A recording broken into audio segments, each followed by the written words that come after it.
Hey, buenas noches, ¿cómo están mis queridos estudiantes de la página del Rincón del Farmacéutico? Bienvenidos una vez más a un nuevo video educativo que les traemos con mucho cariño para todos ustedes y se denomina como anticonceptivos comunes. Como lo habíamos pronunciado en días anteriores, ese es el tema ganador, por lo cual lo daremos con unos detalles muy específicos. Queremos aclarar que todos estos temas han sido sacados de libros de medicina, farmacología y de fisiología.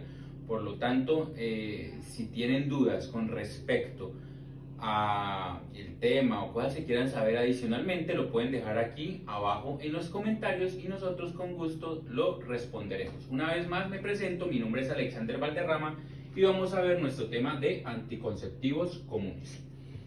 Bien, antes de hablar de los anticonceptivos comunes tenemos que entender cómo funciona el sistema reproductor femenino y su ciclo menstrual. Hay una sinergia entre lo que se le considera el hipotálamo, donde está la hipófisis o glándula pituitaria, que es la encargada de generar las hormonas liberadoras de gonadotropina, como por ejemplo la FSH y la LH, que a su vez van a regular la liberación, maduración y como tal la implantación de un nuevo óvulo. Aquí en la parte de los ovarios, pues bueno, haciendo como tal la referencia sería la parte folicular, el viaje que hacen por las trompas de falopio para posteriormente ubicarse aquí en el útero, especialmente en el endometrio, donde se dispondrán para ser fecundados. Entonces, si vemos esa sinergia que existe aquí, es muy importante entender que las hormonas gonadotropinas o liberadoras de gonadotropinas van a liberar hormona folículo estimulante, que a su vez la folículo estimulante forma folículos aquí en los ovarios. Esos foliculitos van a liberar otras hormonas, que son las hormonas ováricas, como los estrógenos, y estos estrógenos a su vez van a hacer que la liberación en una forma regulada de hormona luteinizante haga que se libere o se madure y se libere un nuevo óvulo. Y posteriormente, por algo denominado como cuerpo lúteo, se va a generar la progesterona, que hará que se bloquee la vía de liberación de hormonas de gonadotropinas y no haya más hormonas de la hipófisis durante este ciclo como tal. Vamos a explicarlo con un esquema para ver si lo podemos entender mejor.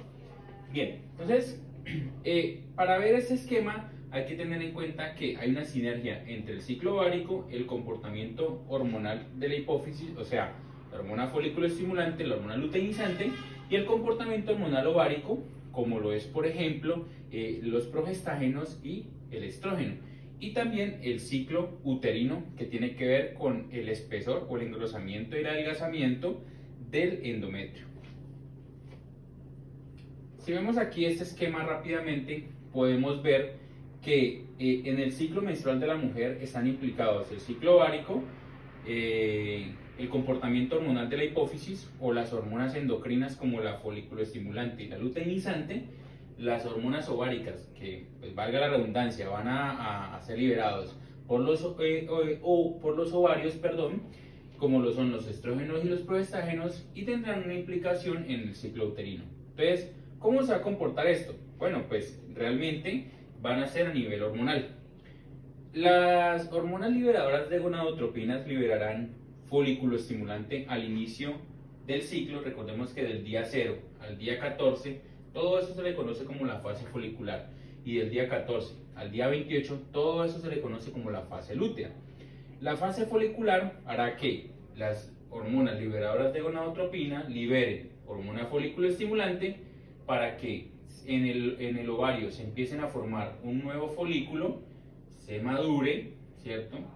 Vemos que la luteinizante durante este primer ciclo se mantiene abajo, hasta que más o menos en el día 12 empieza a subir de manera significativa a un pico demasiado alto, que hará que el folículo de Graf libere un nuevo óvulo. O sea que el comportamiento que hay aquí es que la hormona folículo estimulante hace que este folículo crezca, y estos folículos hacen que el ovario libere estrógeno. Vemos aquí que hay un pico alto, igual que la hormona luteinizante, y harán que se libere un nuevo óvulo. Si nos damos cuenta, después del día 14 los estrógenos caen y vemos que también la hormona luteinizante cae junto con la hormona folículo estimulante. Pues vemos que aquí ya no van a haber más folículos, sino que se va a formar una fase lútea o un cuerpo lúteo. Este cuerpo lúteo, a su vez, hará que se aumente una nueva hormona denominada, o un gestadeno, denominada como progesterona. Esa progesterona hará que el endometrio se engruese y se disponga para que el óvulo se anide aquí y pueda ser implantado correctamente. Si eso no ocurre, el óvulo va a morir, ¿cierto?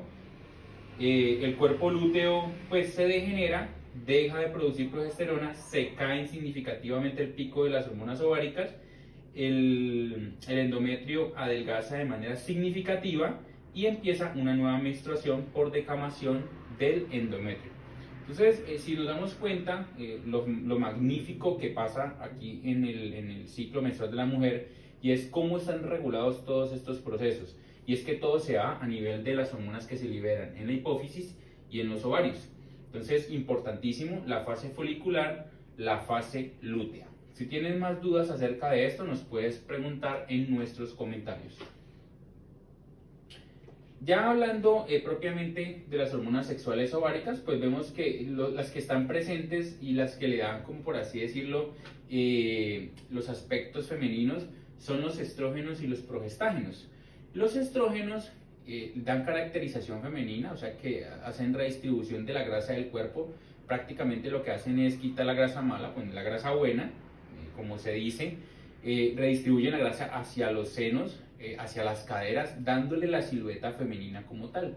Se ha denominado que en un estudio en la Universidad de Stanford dicen que cuando las mujeres llegan al final del ciclo y hay un decaimiento significativo de estos estrógenos, pues las mujeres tienden a tener un cambio de humor también significativo. Algunas se vuelven sensibles, otras tienen de pronto demasiado mal genio. Entonces, estos cambios de humor se dan es por un decaimiento de los estrógenos. Al contrario, en otra universidad también de los Estados Unidos, que no tengo muy presente en este momento cuál es, dicen que a razón de un aumento de los estrógenos, o sea que en los primeros 14 días, especialmente en el día 14, cuando estos están aumentados naturalmente, las mujeres tienden como a tener una sensación de felicidad, aumento de la libido sexual, e incluso es la que le da la caracterización de la competitividad entre las mujeres. Y pues la progesterona es la que realmente dispone el útero para que sea fecundado un nuevo óvulo y el que se pueda anidar correctamente en el endometrio. Nuevamente las hormonas endocrinas, pues sabemos que son la folículo-estimulante, la luteinizante. La folículo-estimulante forma folículos hasta formarse el folículo de Graf. La luteinizante hace que se madure este folículo, el óvulo se libere y se empieza a formar la fase lútea. Entonces en cada parte del ciclo, el endometrio pues va a tener como un ensanchamiento, un adelgazamiento dependiendo del día del ciclo. Entonces sabemos que al principio del ciclo está descamándose, o sea que hay menstruación, luego hay un adelgazamiento significativo hasta el día 14, luego a partir de ese día, por aumento de progesterona, empieza a ensancharse nuevamente para recibir a un nuevo óvulo para que sea implantado correctamente. Bien, ahora sí, hablando de anticonceptivos o contraconceptivos, ¿qué podemos decir? Pues en teoría, los anticonceptivos son las mismas hormonas que se producen naturalmente, pues en este caso van a ser de tipo sintéticas, claro está, pero se van a comportar de la misma manera dentro del cuerpo de la mujer. Lo que hacen es mantenerse estables durante todo el mes, durante 21 días, hasta que llega el momento en que su concentración decae de manera significativa y en ese momento hay una compresión del endometrio y por ende pues va a haber una nueva menstruación. Mientras que vemos que naturalmente existen unos picos en la parte de los anticonceptivos si es de manera significativa y lineal durante el ciclo, ¿listo? Entonces aquí los vemos como tal.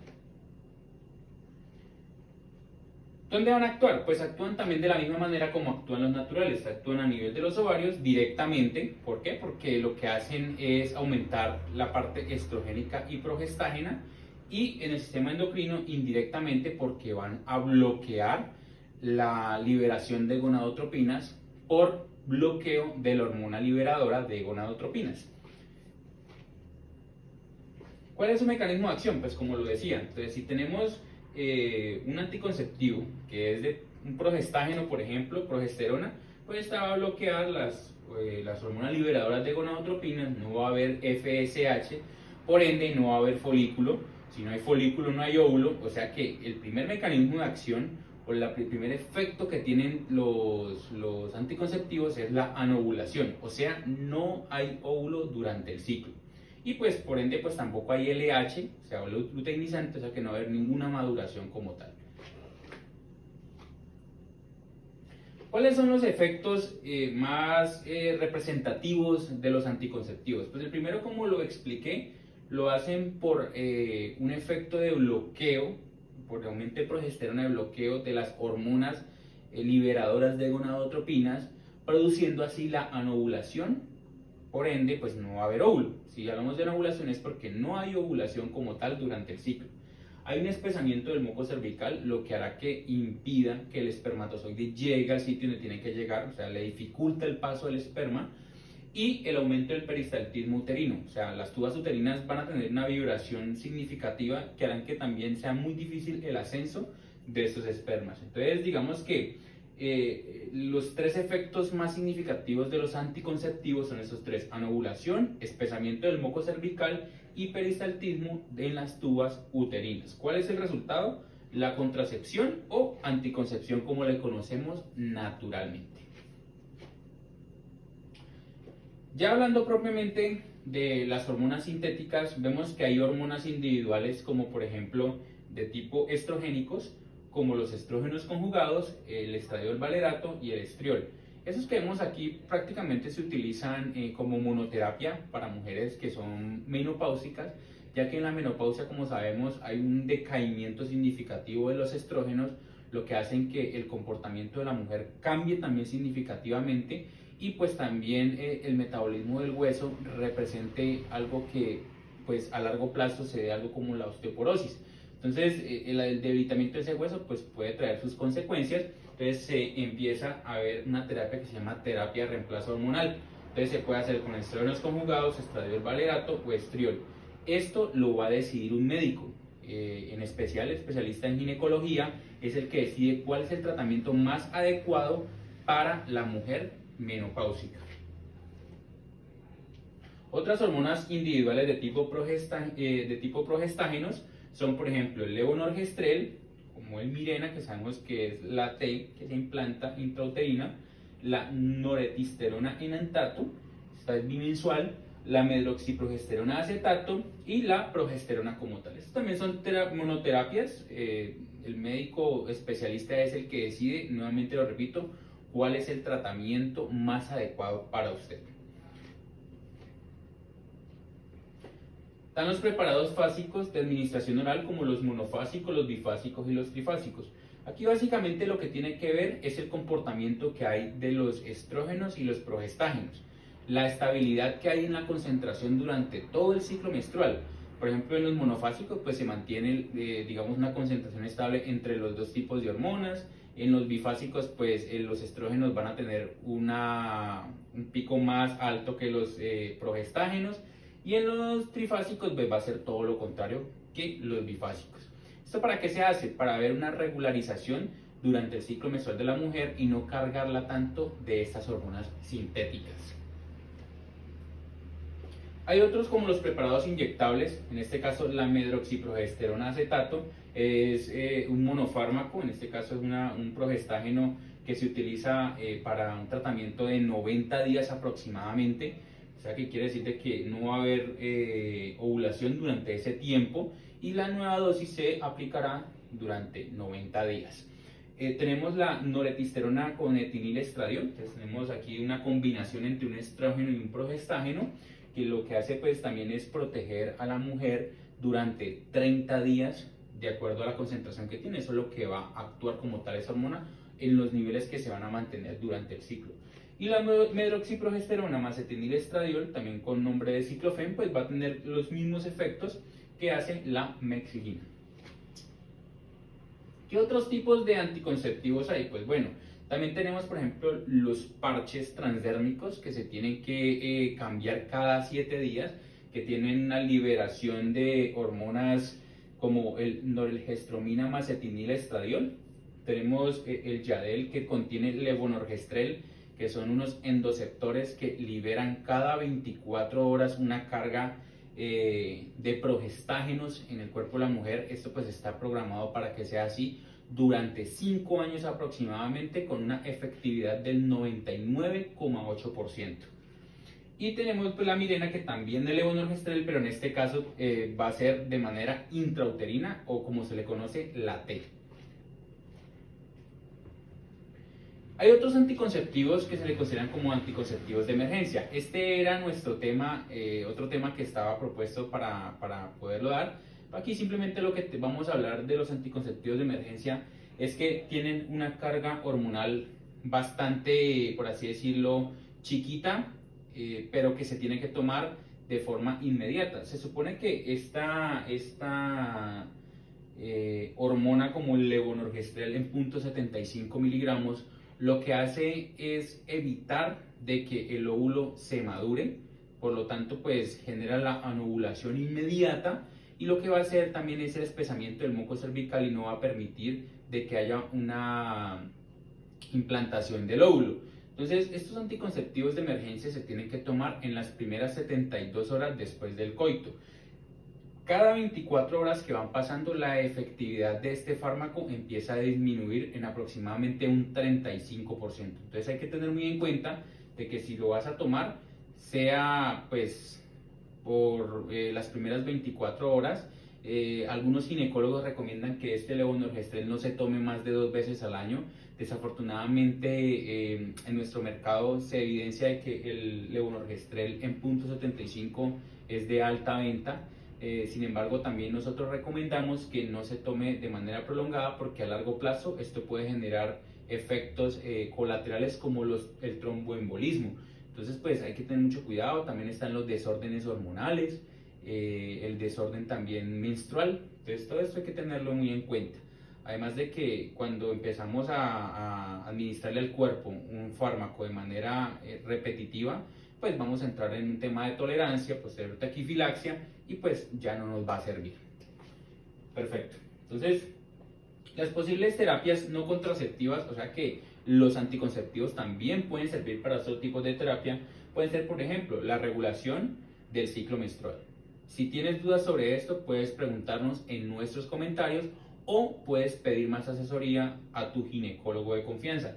El tratamiento para la amenorrea primaria, también para la dismenorrea. La amenorrea es cuando no llega el periodo, por si no entienden el término. La dismenorrea es cuando se genera una menstruación bastante abundante, con unos cólicos menstruales monstruosos, o sea, son demasiado incómodos para la mujer. Entonces también se puede tratar la dismenorrea como tal. Reduce el riesgo de contraer cáncer ovárico pélvico, o sea que mantener esas hormonas elevadas durante el mes, o prevenir la anovulación, generar la anovulación, pues va a ayudar a que el cáncer se reduzca, la contracción de cáncer. También el tratamiento de la endometriosis. Sabemos que hay mujeres que sufren de esto, entonces pues lo que queremos es que en las posibles terapias se dé, y es que el tratamiento de la endometriosis también se puede dar con anticonceptivos. Nosotros no queremos decir realmente cuáles son los anticonceptivos que debes utilizar para cada una de ellas. Nuevamente repetimos, si deseas saber cómo poder controlarte, lo puedes hacer acercándote donde tu ginecólogo. También sirve para tratamientos de ovarios poliquísticos. Entonces esas son las terapias posibles que se pueden utilizar los anticonceptivos, ¿sí? Porque sabemos que pues en unos casos van a tener que tener más progestágenos que estrógenos, en el caso contrario pues va a tener que tener más estrógenos que progestágenos. Entonces esto ya lo decide el médico de acuerdo a tu historia clínica. Otras terapias posibles no contraceptivas pueden ser la terapia de reemplazo hormonal. La terapia de reemplazo hormonal prácticamente se da para las mujeres que son menopáusicas. Como lo nombré anteriormente, existen algunas marcas en el mercado, como el Clymene Facetix, que contienen ciproterona acetato con estradiol o etinilestradiol. En este caso, este va a tener valerato de estradiol y este va a tener etinilestradiol. Recordemos que el estradiol o el etinilestradiol es una hormona estrogénica. Tenemos los estrógenos conjugados con medroxiprogesterona y la tibolona, que es uno de los fármacos más utilizados por las mujeres después de la menopausia. Hay otros efectos que tienen los anticonceptivos. Realmente nos gustaría nombrarlos. Si tienes dudas acerca de esto, nos puedes también preguntar en nuestra sesión de comentarios, y es que tú puedes atrasar y o adelantar tu periodo menstrual con los anticonceptivos. Para ello puedes utilizar bien sea noretisterona más etilenilestradiol o estradiol más progesterona. Este para atrasar y este para adelantar tu periodo menstrual. ¿Cómo lo haces? Bueno, te los voy a contar. Si lo quieres atrasar, tienes que tomártelo 10 días o aplicártelo 10 días antes de la fecha probable de que tú estás esperando tu periodo. Con eso se retrasa un poco. Y si lo quieres adelantar, tienes que hacerlo 3 días antes de la fecha o 4 días antes de la fecha en que tú esperas tu periodo. Entonces, cada una de esas sirve para poder realizar el atrasamiento o adelantar tu periodo menstrual. Bien, de todo esto que les acabo de hablar, son estrógenos y progestágenos sintéticos. Sin embargo, también en el mercado tenemos fitoestrógenos. O sea que existen fármacos fitoterapéuticos que tienen un comportamiento similar a los estrógenos, y es que son las isoflavonas de soya. Esas isoflavonas de soya también la utilizan las mujeres que son menopáusicas, que le ayudan a regular lo que se le considera como climaterio. Realmente funciona, es bastante aprobado por ginecólogos, entonces, y además son naturales, entonces funcionan perfectamente para este tipo de pacientes. Bien, ¿cuáles son algunos efectos indeseables? Pues como los vemos aquí, los efectos colaterales más comunes, pues náuseas, vómitos, cefaleas, dolor mamario, disminución de la libido sexual. Raramente se produce el tromboembolismo, pero recuerden, si se toma prolongadamente el tema de los anticonceptivos de emergencia, esto puede ocurrir. Y lo otro que son inciertas son bloqueo permanente de las gonadotropinas, imposibilitando la ovulación. En este punto sí quiero hacer una aclaración, y es que muchas estudiantes me han preguntado qué pasa cuando hemos planificado tanto tiempo en nuestra vida. Bueno, se espera que esto es un tema reversible, o sea, quiere decir que en el momento en que suspendas el anticonceptivo, la ovulación se produzca a los próximos 3 meses. ¿Qué quiere decir eso? Que la probabilidad de embarazo es bastante baja desde el momento en que lo suspende, y se empieza a aumentar a medida que va pasando el tiempo durante 90 días. Si suspendes el anticonceptivo y a los 6 meses no has podido quedar embarazada, pues lo más recomendable es que visites al ginecólogo, porque lo que te va a tocar es empezar un tratamiento farmacológico con inductores de la ovulación, como el clomifeno citrato, por ejemplo. Entonces, estas inciertas se pueden tratar con fármacos, que son fármacos que ayudan a que se reverse este tema de los estrógenos que se encuentran en el cuerpo.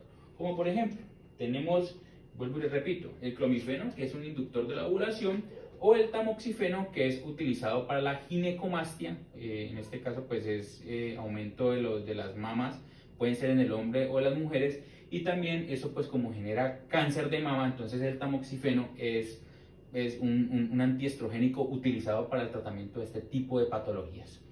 Estos se utilizan para la reversión del efecto anovulatorio y estrogénico, o sea que son antiestrogénicos. El clomifeno para la inducción de la ovulación, y este para el aumento de las mamas, que también puede producir cáncer como tal. Esto llamado ginecomastia. Bien, esta es la bibliografía de donde sacamos nuestros temas. Espero les haya gustado. Es un tema bastante interesante. Realmente hay mucho por hablar, mucho por decir. Desafortunadamente no tenemos tiempo para subir un video de 40-45 minutos, pero nos encantaría saber si te gustó o no te gustó el video, recomendaciones, y qué otros temas te gustaría que habláramos aquí en nuestra página del Rincón del Farmacéutico. Les agradezco por su tiempo, espero hayan aprendido un poco sobre los anticonceptivos y en cómo trabajan las hormonas femeninas, y pueden actuar para poder realizar la ovulación, la implantación y los anticonceptivos para evitar que eso ocurra.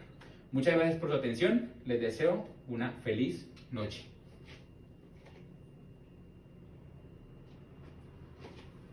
Me demoré menos.